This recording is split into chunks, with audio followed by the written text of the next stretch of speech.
Mais d'abord la revue de presse. Thank you le Brexit. Merci le Brexit. Je traduis pour ceux qui sont vraiment fâchés avec l'anglais.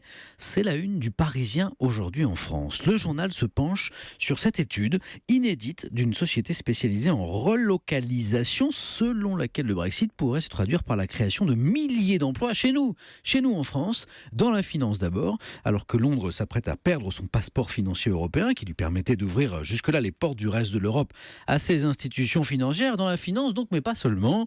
Certains grands groupes pourraient être tentés de déménager leur siège social, de quitter Londres pour Paris, par exemple. Histoire de frontières toujours avec la une de Libération et ce drapeau américain où les bandes rouges ont été remplacées par du fil de fer barbelé. Il est bien sûr question là du fameux décret sur l'immigration de Donald Trump. Peut-on l'arrêter ? Voilà la question que se pose ce matin Libé, qui estime que le nouveau président américain entraîne son pays aux frontières de la démocratie. Un brin provocateur ce matin, l'opinion fait mine d'être surpris par les réactions aux premières décisions de Trump. Eh bien quoi, il tient ses promesses.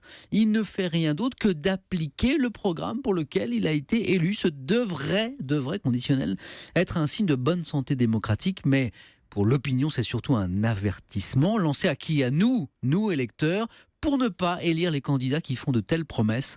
On se demande à quel candidat ou quelle candidate le journal libéral pense-t-il en évoquant cet avertissement pour ne pas voter pour un parti qui pourrait donc hélas mettre en œuvre son programme. Un petit sourire pour finir.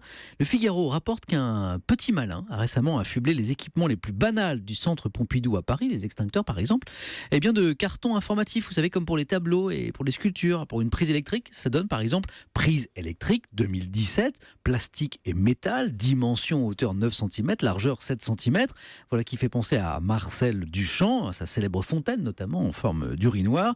En mai dernier, un autre exemple, c'est au musée d'art moderne de San Francisco qu'un jeune homme avait posé ses lunettes sur le sol avant d'observer la réaction fort respectueuse des visiteurs. Façon de relancer de manière originale cette question éternelle: qu'est-ce que l'art ?